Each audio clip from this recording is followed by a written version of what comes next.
Good afternoon and welcome to today's webinar.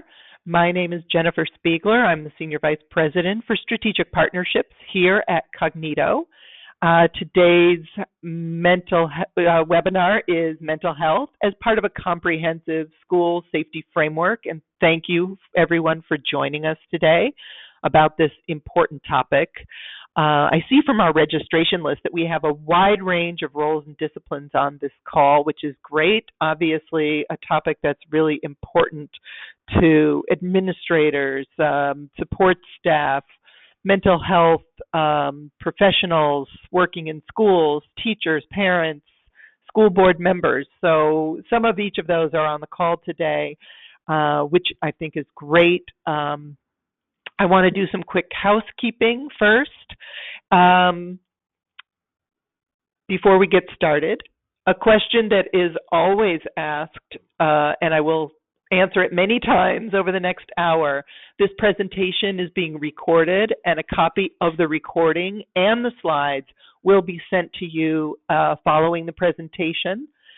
You are, as attendees, in listen-only mode. That means if you want to ask a question, I urge you to do that by using the dialog box that says questions at the right side of your screen and enter a question for us. We've already fielded a number of questions that Marianne Panarelli will be addressing at toward the end of her presentation. But we're always happy to get additional questions and know what's on your mind. And for those of you doing social media, please connect with us on Twitter. Okay, so a quick word from our sponsor, Kognito. For those of you who are on the line today and don't know us, Kognito is a leading provider of simulations for teacher professional development and student curriculum. The topics we focus on include mental health, suicide prevention, substance abuse, and bullying, among others. Our programs are the only online simulations listed in the National Registry of Evidence-Based Programs and Practices, and they have been used by over 400,000 educators and students at over 11,000 schools in almost every state of the union, maybe every state by now. Among these schools that are using Kognito simulations are those in Fairfax County, Virginia, which brings me to today's panelist. Marianne Panarelli is the Director of Intervention and Prevention Services for Fairfax County Public Schools in Fairfax County, Northern Virginia. Fairfax is about the 10th largest school district in the U.S. And I have to say, I first met Marianne when the district started implementing Kognito simulations, which have been used there for about 4 years. But over these years, I've come to really value Marianne's expertise on a wide range of issues that fall within her vast domain there in Fairfax County. She speaks regularly at education and mental health conferences and is always generous with sharing her knowledge and her time, as she will be doing today. Most recently, I heard Marianne present in March at a suicide prevention conference, and then in October last year, talking about student mental health. Today, she's going to talk about how mental health fits within the framework of school safety. I am grateful, Marianne, to have you as my presenter today, but also as just a valued and generous resource always on these issues. So thank you for joining us, and hand it over to you. Okay, thanks, Jennifer, for that very kind introduction. Just to give you a little background on Fairfax County, as Jennifer said, we're the 10th largest school system in the country. We have about 189,000 students in about 200 schools. So much of what we have to do has to be very directed through policy and regulation so that we can ensure, and a lot of professional development so that we can ensure that we have consistency across our system. As the Director of Intervention and Prevention Services, I work closely through the offices that I supervise, which include the Office of School Psychology, School Social Work, and Student Safety and Wellness. And we work very closely with our school security and school resource officer liaisons to collaboratively work on issues of school safety. So today I'm going to discuss the process that we use to determine a level of threat a student might present, and then how mental health supports factor into school safety, both before a threat is received and after a threat is received.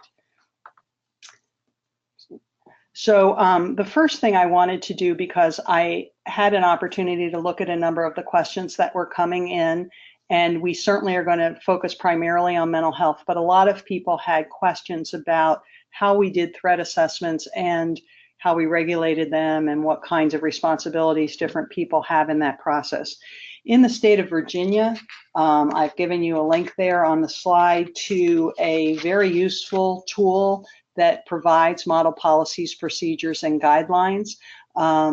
This tool is primarily work that was developed at the University of Virginia by Dewey Cornell and Peter Shiras from Virginia, I forget which school he's in, but from Virginia Commonwealth University. And the two of them have worked collaboratively to develop a threat assessment process that triages in a way that allows you not to overreact to something that might have been transient, at the same time to identify those things that are critical issues that need to be addressed.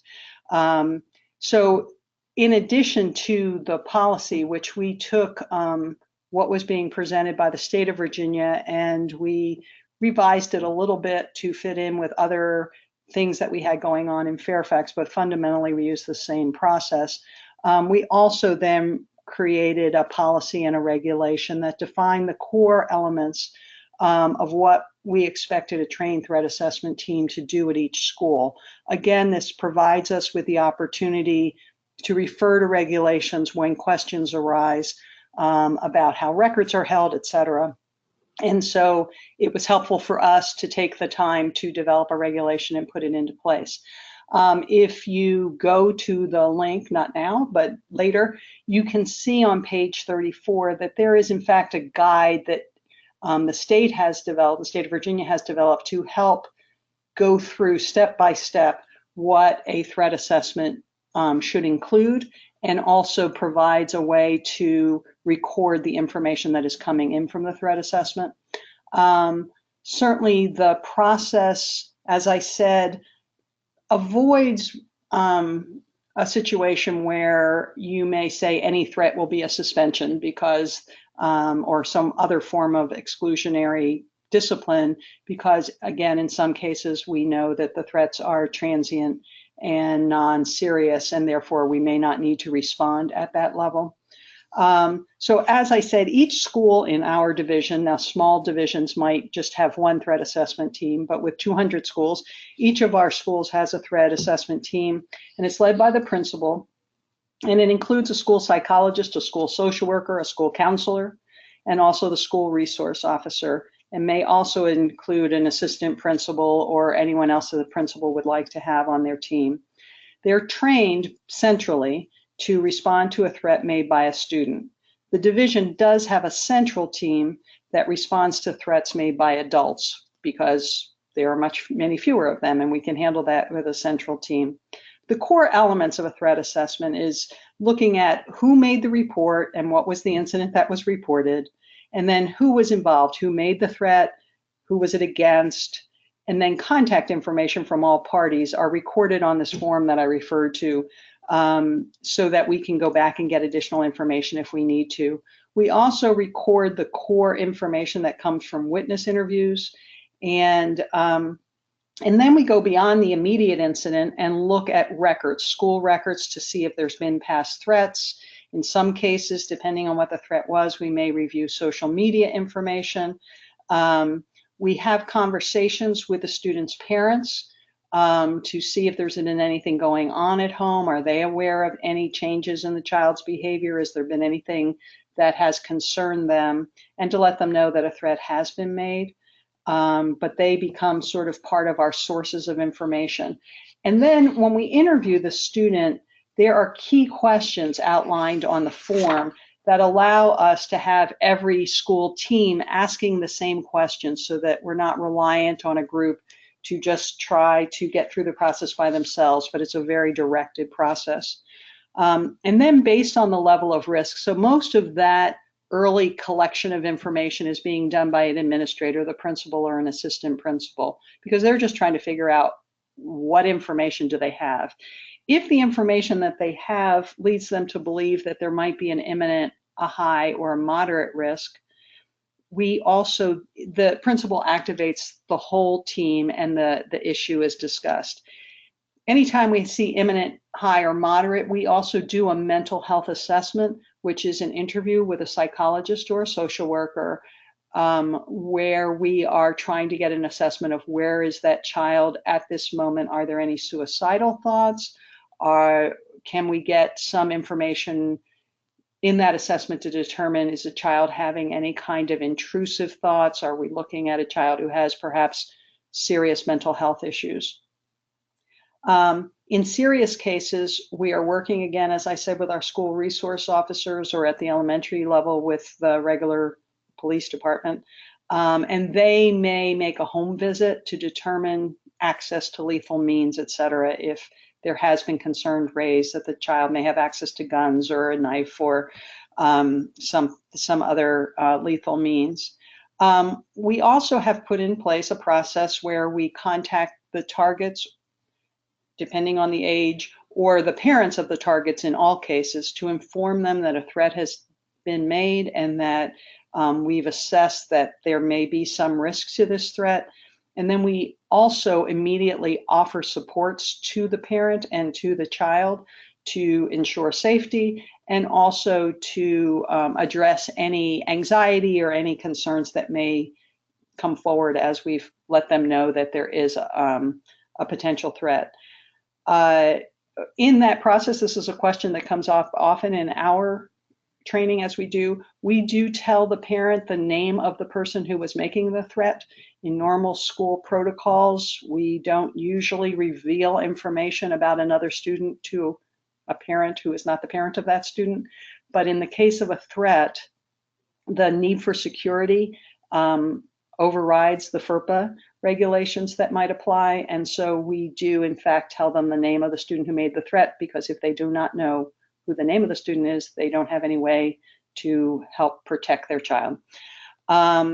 In terms of the protocols that we have, and again, you'll see some samples of this in that model policies, for each step where there was a risk, there is this is the next steps you should take. This is the office you should notify. This is the parent you should notify, et cetera. So it's like a checklist for the administrator so that they can be sure that if they find something to be moderate risk, they are going through all the steps that we would expect them to do. Also, at the end of each year, we collect all of the information and report to the state, not by name, but by number. How many threat assessments have we done? How many of those threat assessments were at each level? So was it transient? Was it a low risk, a moderate, a high risk? And we report that so that the state is able to track the number of threat assessments that have been done. So that was all about the threat assessment process. But really what I'd like to spend a bit more time today talking about is that school safety really fits in an overall framework of a multi-tiered system of support. Many of you on the line, I'm sure, are very familiar with MTSS. We have in Fairfax County tried to move, most people are familiar with a tiered system of support when you're talking about behavior. So through PBIS or a similar model, you're used to having universal instruction and then group instruction and then some individualized. We look at that also for academics. In Fairfax County, we have really tried to also build a tiered system of support for mental health. So this little graphic here is one that we've been playing with, but basically that at tier one, we are looking at this as the way we allocate our resources, if you will, as opposed to saying a child is tier one. At tier one, we are saying that this is general instruction across everybody. In this particular case, when we're talking about school threat, this is your school climate work. Every adult in the building is involved in school climate, and every child in the building is involved in school climate, where we're trying to build a caring culture. You're a member of the school community. You have responsibilities as members of the school community to take care of each other, and other people will help take care of you. So we want to be sure, as school climate, students feel safe, they feel valued, and they feel cared for. And all the adults in the environment also feel safe, valued, and cared for. When a child is struggling in one or more areas, and it might initially show as academics or as behavior or as one of a piece of mental wellness, we try to look holistically and try to determine how these things might be interacting. So a child who is depressed may also not be doing well in academics and may also be struggling in attendance. And we find that it's best to look holistically across. So when a team refers a child from tier 1 and says there's something going on, we look to see what is common in terms of a barrier. And then the way we organize our resources is we use evidence-based group interventions at that tier 2. So typically those are small group interventions. In mental wellness, they may be groups that address traumatic experiences for some of our students. We have students from all over the country. About 40% of our students speak a language other than English in the home. So the issues of reunification and exposure to refugee camps and varieties of trauma is a very common one for us. So sometimes our tier 2 groups will be addressing those issues, possibly reunification with family after extended separations due to immigration. We also have evidence-based groups that look at social skills or anxiety or specific stressors like divorce in the family. At the top part of the pyramid, we are looking at issues that typically need a team of people to come together to work and try to address the needs of one student. So we have teams, again, the threat assessment process is one of those tier 3 or teamed assessment processes. We similarly have a suicide risk assessment process, as well as wraparound services from the standpoint of family.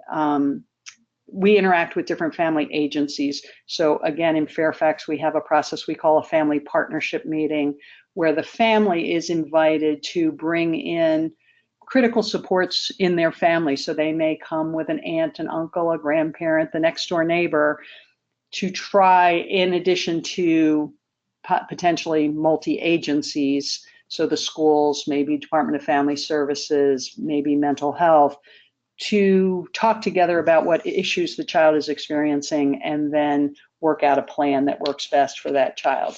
So threats don't exist outside this overall system. They sort of exist, the work we can do before a threat occurs and then the work that we can do after a threat occurs. So in terms of, the overall big picture view of what we're trying to accomplish, the state of Virginia, and we've implemented it to some extent, use this acronym CARES for what you need to do to create a safety net when you're talking about the topic of threats. So as I said, we want to have a caring connection and build a positive school climate. We want to be sure that all of our people, whether they be students, parents, teachers, administrators, are aware of what resources we have available both within the school system and external through our various partnerships, and also to know something about threat assessment and to be aware of what various reporting options exist. So we have a 24-hour tip line in terms of reporting concerns. And that can be accessed through text or email or telephone. We also, however, partner with our county agencies and have a 24-hour crisis phone line and crisis text line where people can call and speak to somebody directly or text back and forth with someone directly if they have a concern for themselves or for someone else of a mental health nature. And again, we find that our students use that as a tool often when they've had an immediate upset that isn't necessarily meaning that they feel suicidal, but they feel overwhelmed. So it may be that they just broke up with their girlfriend and they failed a test and they're feeling overwhelmed and they want to talk to somebody. So we do have a 24/7 opportunity for them to do that. And we have done a great deal to spread awareness about the resources and the reporting options through direct email messaging, both to the students at the beginning of every school year and to the parents. And then we also send out a similar message again saying, remember, here's the reporting line, here's the text line, here's the telephone line, here are community resources whenever we are going on a vacation break. So school will be closed, however, these community resources are available to you. In CARES, the next piece is the recognition of a threat and a response to a threat, and how, again, you use the threat assessment process to try to determine what your levels are. We find that there's real need and importance to engage with the community and with persons for whom there is concern. So again, often after we have determined that there is a threat, and it may be a moderate or a serious threat, but not imminent, we may go to a wraparound type of an intervention where we are working with community mental health. We are trying to address whatever the core root issues were that led the student to make such a threat. And then we find that we need support for each other. Both that students need to, and teachers need to feel that they are acting out of a caring place when they reach out for help for someone for whom they are concerned.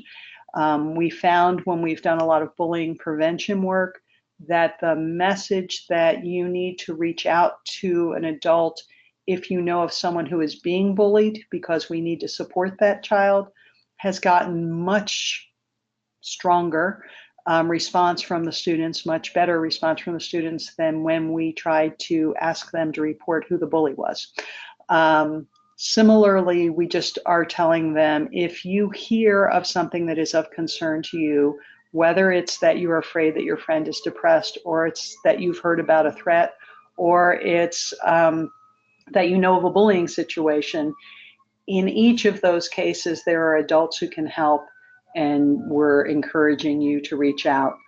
We have also some of our community partners, and again, this is, I think, a piece of it.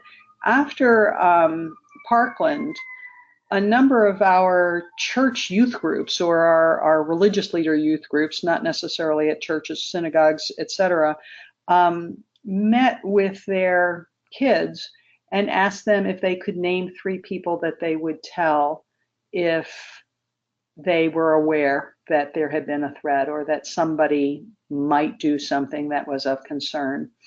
And in at least one case, I know the leader went further than, after asking them initially who were 3 people, asked them who were people that they would talk to if the person that they were concerned about was part of their inner circle.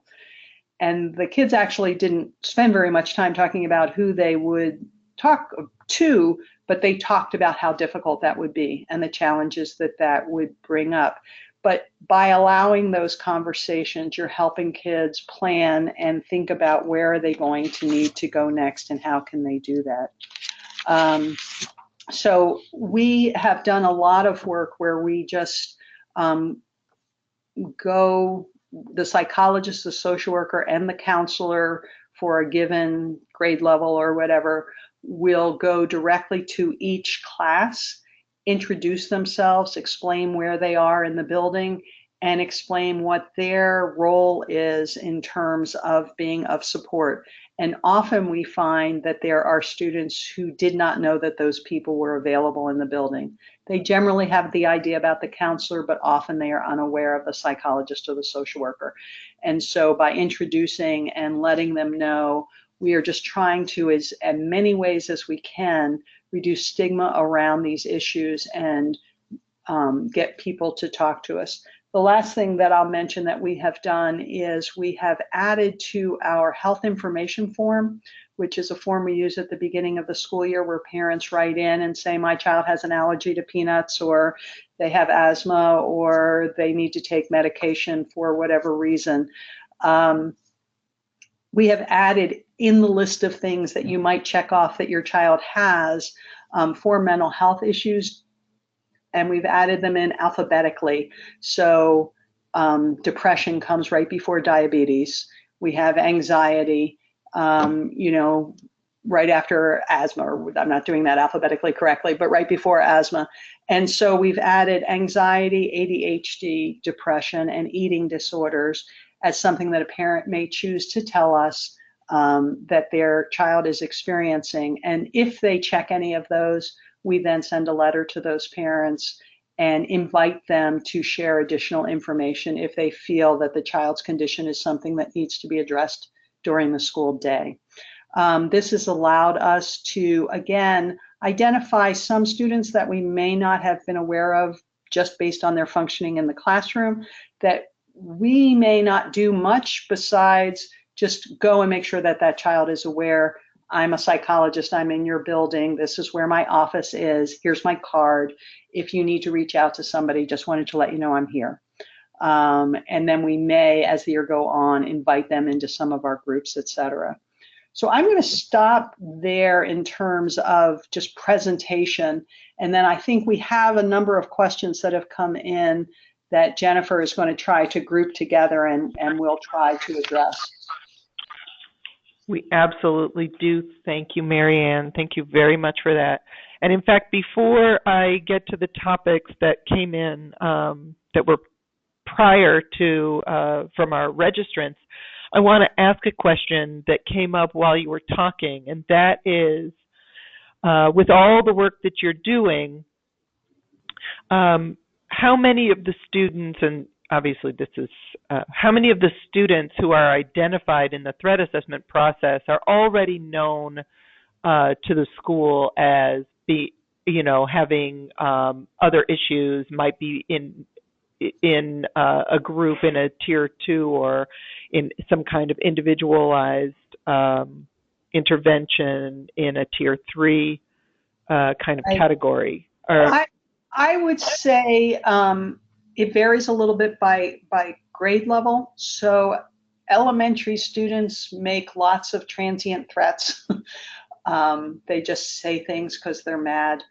And so a goodly proportion of the kids at elementary school are not on our radar previously, but those tend to be kids whose threats are pretty transient. And so if they've made a transient threat once, sometimes that gets them on our radar, and we may pull them into, we may just then sort of be watching and seeing if there is something else going on that led that child to be that angry. Certainly as we go up in grade levels, middle school, high school, I don't have the exact numbers in front of me right now, but I am going to say if you're looking at moderate or serious threats, probably a good 80% of those kids are on our radar already in some way, shape, or form. It doesn't necessarily mean that they're in a group, but they may be somebody who is doing a drop-in and talking to the psychologist. It may be somebody that we've reached out to the parents before and expressed some level of concern, and the parents has gotten that child into private therapy of some sort.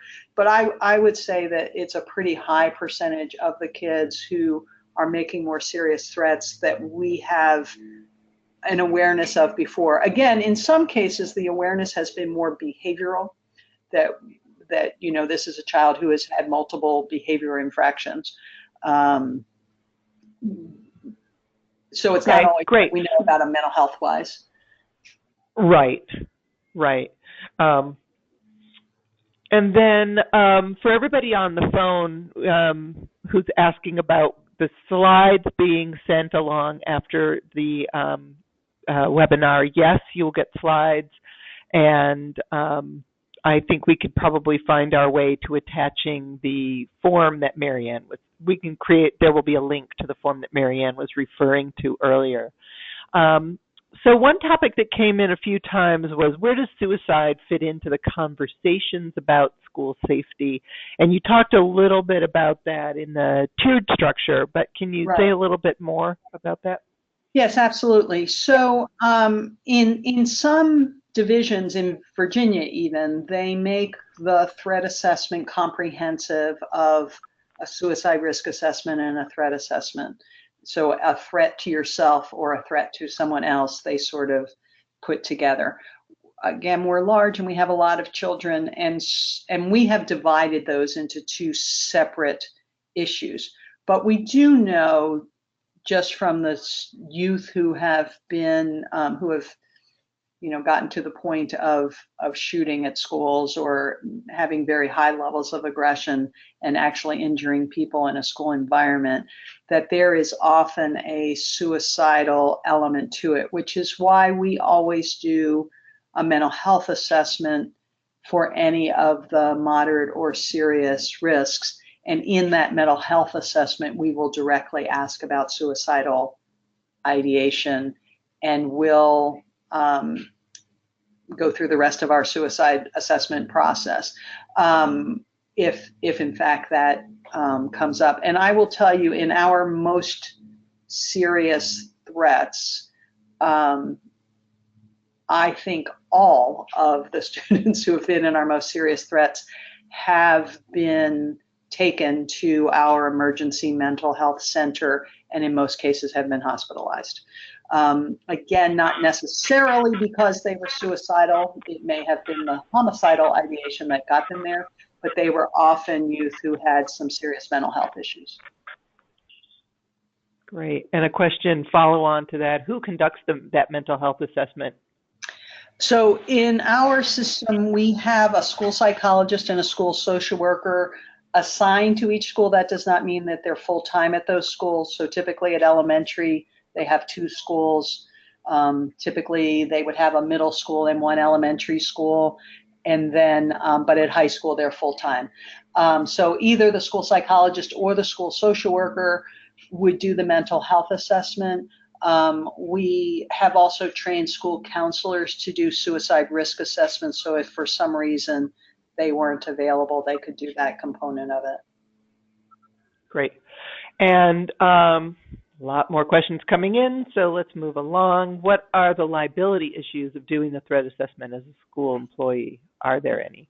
Well, again, I can only speak to Virginia, and Virginia has legislation that protects school employees from any liability in doing a threat assessment legally. Now, again, whether people would have sort of ethical concerns or their own concerns if they did a threat assessment and determined it to be not a serious threat, and then in fact it was, that raises a different issue. But in terms of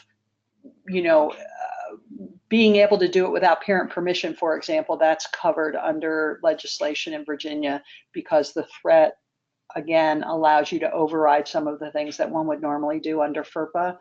And the way the threat assessment is tiered, it leans in the direction of going in the more serious determination if you're not sure. So it is built in a way to overcatch people, if you will, who might be a threat than it is in the other direction. So, we have not, knock wood, had concerns around the issue of liability. Great. So there seems to be, we're getting a lot of questions about threat assessment, mental health assessment, and risk assessment. Those are three different what are the things. Three different things? We treat them as three different things. So I will again, so the threat assessment process is really a matter of determining what happened or was witnessed, what threat was made, who was threatened, those kinds of things, plus as much as we can about the immediate environmental issues that might be leading to that student making a threat. I separate that from a mental health assessment, which is, so that is done by the administrator with some input from the school team, but basically at an administrative kind of level, if you will. The mental health assessment, the way we do it, is done by either the psychologist or the social worker, who are trained mental health professionals who have clinical expertise in determining whether somebody is experiencing a significant mental health concern in this moment. So it is looking at thought disorders, it is looking at mood disorders, not that they're making a diagnosis, but is this person currently demonstrating the characteristics that one finds to be common in those kinds of, does it appear to be a psychotic break? Does it appear to be, does it have any suicidality elements to it? And if so, we use the Columbia screener for suicide risk assessment. So we would go through the questions that were on the Columbia screener and then follow our different protocols, which are just different. If, like, for example, if the suicide risk assessment determines that, yes, there is a significant suicide risk, but the student is identifying problems at home as the reason they feel this way, we may involve CPS as opposed to calling the parents. So that's what I'm saying. There's like protocols that we then follow after we have been alerted to a risk. So I call a suicide risk assessment something separate.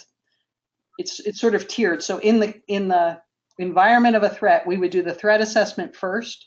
If we found that the threat was moderate to severe or imminent, we would do a mental health assessment to try to make a determination of a whole myriad of possible mental health concerns that might need to be addressed. And then if one of those mental health concerns was suicide, then we would do a suicide risk assessment using the Columbia. And this is a question Melissa in our audience asks about: how do you respond to school psychologists, social workers, or counselors who push back when asked to conduct a mental health assessment? Does that even happen in Fairfax County? No. No, it is an expectation. In other words, we train them to do it. We have a form, we go through it with them, we tell them this is what you are looking for. Again, you are not making a diagnosis. At this moment, we are trying to say, is this individual showing these characteristics? And if we feel they are, then we are going to go to our, either, depending on the level, walk-in or emergency publicly funded mental health facility, and they will do a final evaluation. So this is just, again, almost a triaging to determine, do we need to involve mental health as one element of what we're doing in terms of responding. Right. And then Jennifer out there in webinar land has a follow-up question, which is about the training or professional development for your psychologists, social workers, and counselors. You mentioned training them to use the protocols and the forms that you are using. Do they have any other special training? Well, our psychologists and social workers are all master's level, 60 credit master's level professionals. And so their normal background training that they get to become school psychologists and school social workers informs them about these issues in general. And then when they come to Fairfax County as part of the onboarding process, we go through all of these protocols for these different pieces that we do. And then we offer on an ongoing basis professional development to, for example, run these evidence-based groups or professional. Some of our people are placed in schools where the entire school are students with high emotional disabilities needs. Those would get a higher level of training around what kinds of supports that they might need to help. But we also try to ensure that they understand that they are not alone. So we have a system by which they're assigned to a school, but they each have a senior social worker or a senior psychologist that they respond to.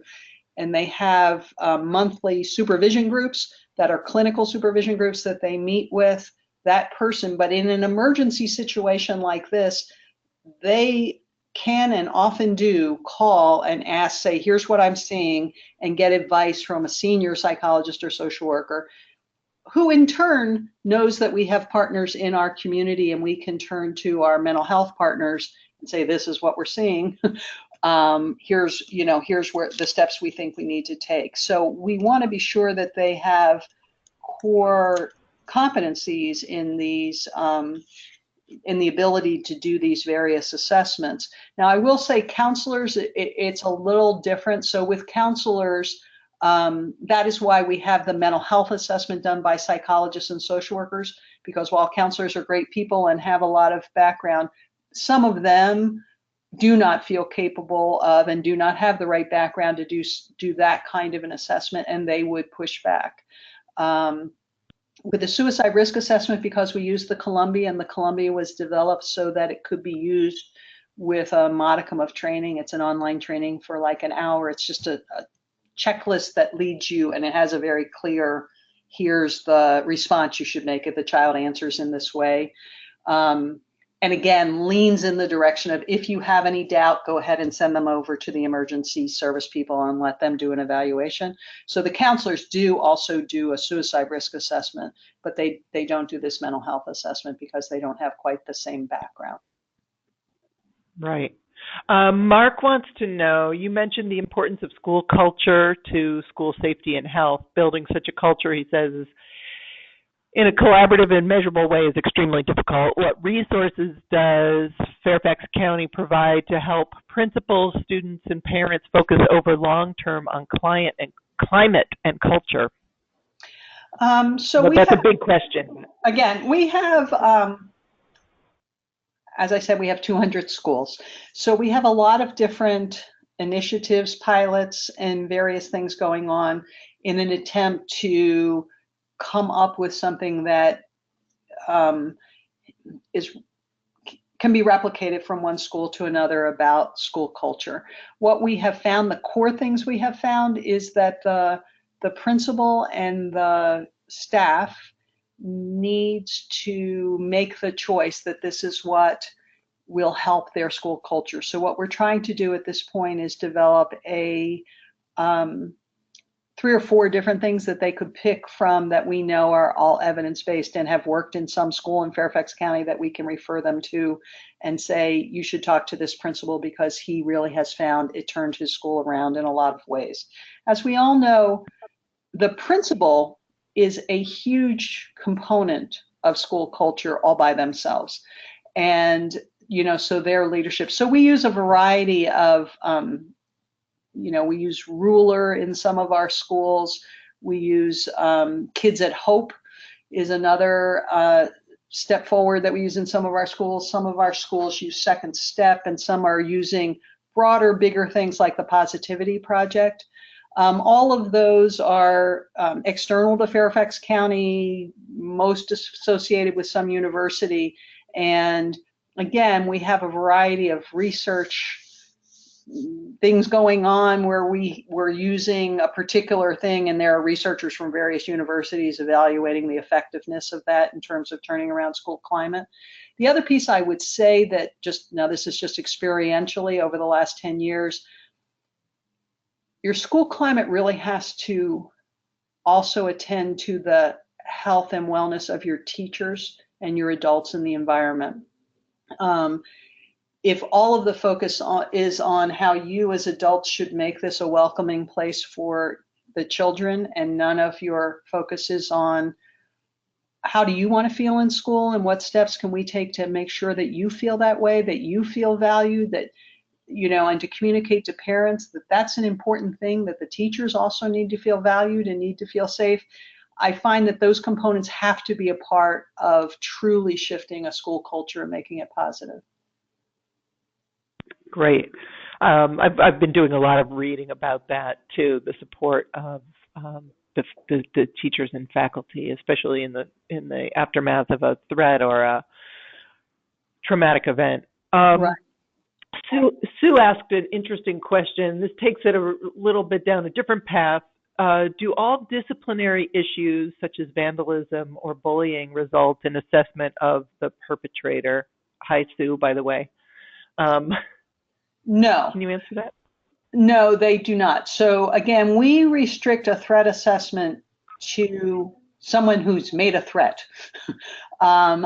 If we have typical discipline issues, vandalism, etc., they will be responded to with our whole broad variety of responses that we've developed over time, not all of which are punitive. So if we have, theft, vandalism, most fighting, um, the D offenses, people out there will know, being disrespectful, disruptive, those kinds of things. In a lot of cases, we're going to try to respond to that through a restorative justice kind of lens. But we would not do a threat assessment unless in something about the situation made us perceive that there was a future threat of repeating.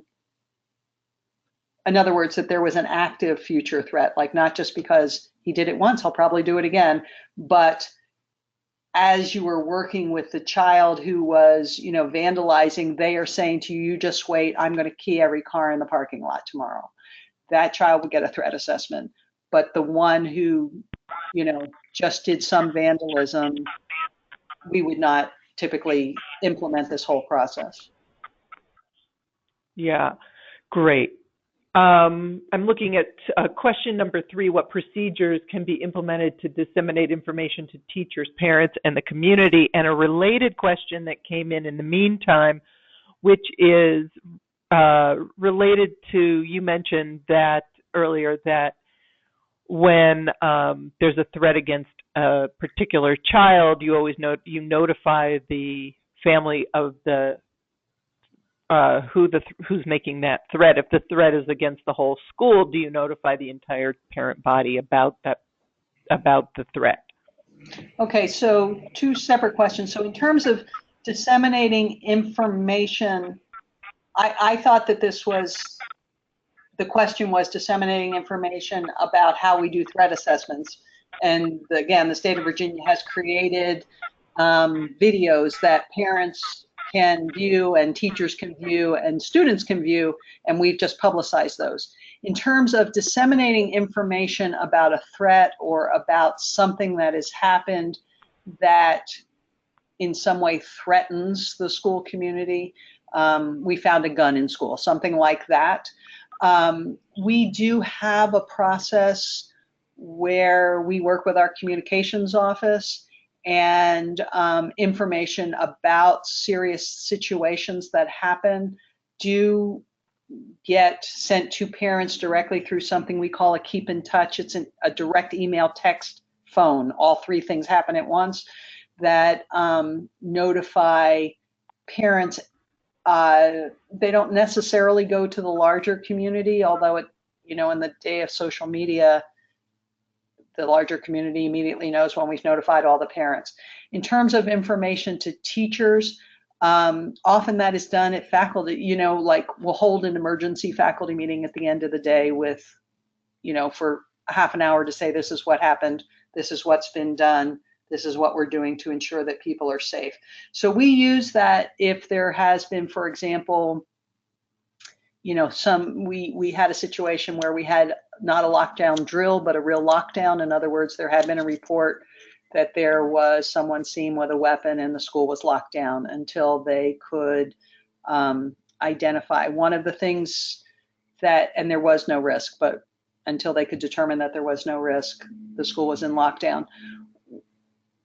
One of the things we realized is that at that moment, that principal was working through getting the 2,800 kids that go to that school, making sure that they were safe. Police were there. She was handling the moment, and she was not communicating information out to parents or to others in the community about what was going on. She had let her immediate boss know, and then she totally turned into what needed to be done at the school. And so our superintendent realized that that left a gap in information because the students were texting home during the lockdown and were talking to parents. And then parents were calling the school to find out what was going on, but there was no one to answer the phone because everybody was in lockdown. So we have now decided that when the emergency call goes to the police and to everyone else, there will be a centrally generated message out to the parents of the children in that school, letting them know what the situation is, so that it doesn't fall on the principal to try to do that communication at that moment. Great. Has Fairfax had to adjust their response to post-Parkland due to increased observed nationwide school threats? Um, we have not adjusted our process. We have, as others have, it seems to be now slowing down a little bit, but immediately afterwards, we got many more reports of threats than we had in the month previously, say. Um, Again, I would say the one thing that was complicated is that there was more that was online. So there were more social threats made over social media at schools. So there was the nexus to schools, not that they were doing it while they were at school. And again, we were working very closely with the police who were tracking down who was that actually and doing whatever investigation needed to be done. In Virginia, making a threat online is a criminal offense. And so, it's just it takes a different approach. But once we've identified who it is that made the threat, then the same process gets put into place.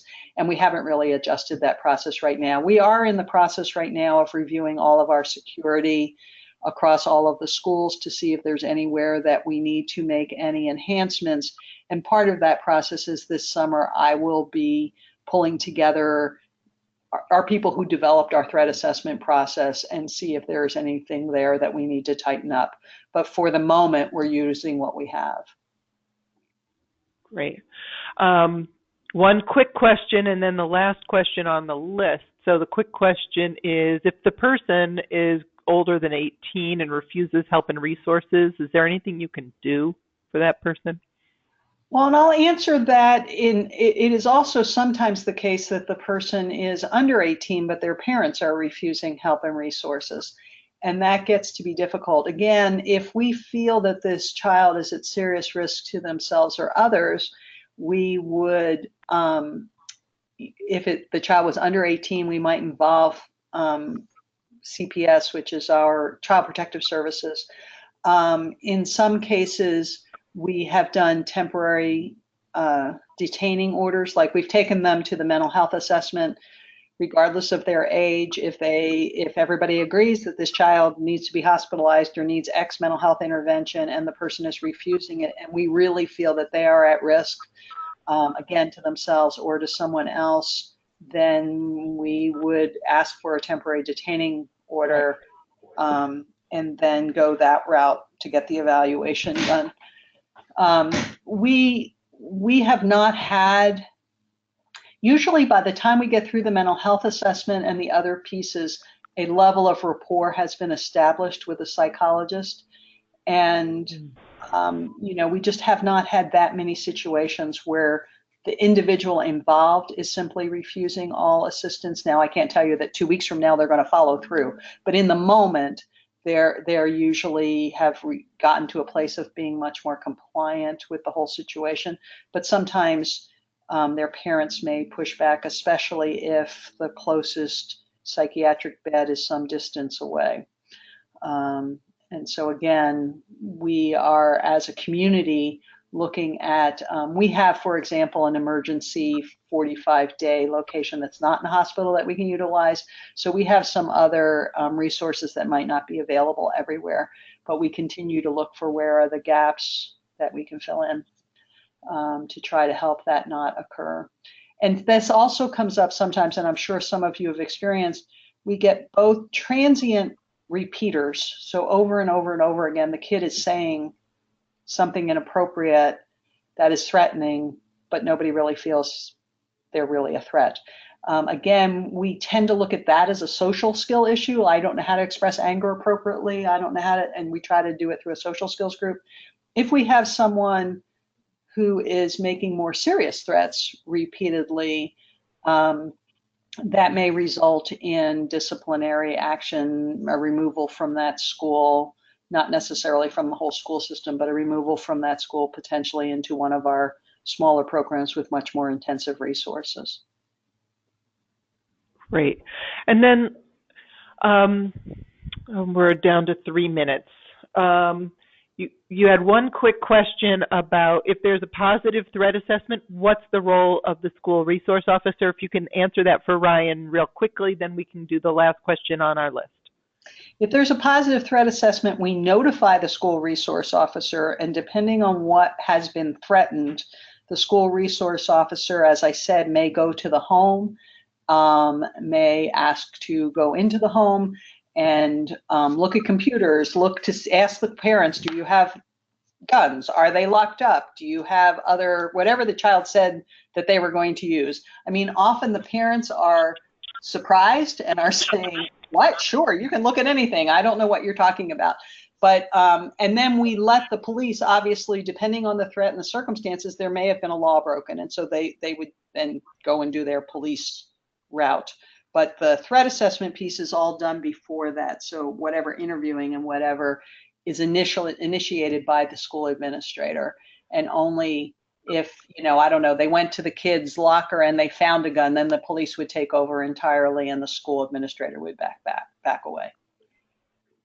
Okay, and then the fourth question that came up is, how do we as mental health staff advocate for mental health services as part of that school safety budget? And we know that there's been a lot of budget allocated to school safety since Right. Parkland. How does mental health get a piece of that to do their work? I think that again, it is helpful if you build your relationships before there is a crisis.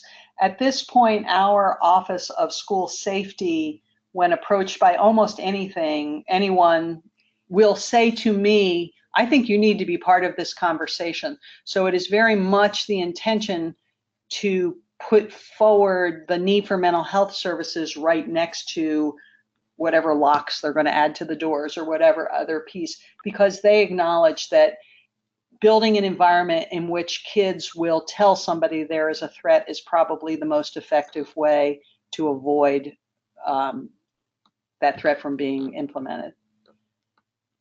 Okay. Well, we are at our hour, and we I thank everybody for hanging out with us for this hour, for joining us about this important topic. Marianne, as always, thank you for sharing your wisdom and your experience and the way that Fairfax rolls on so many really tough situations. So absolutely, we are happy to help. We understand we have some resources and we're happy to share them. Okay, thanks so much, and thanks everybody. Have a great rest of the day.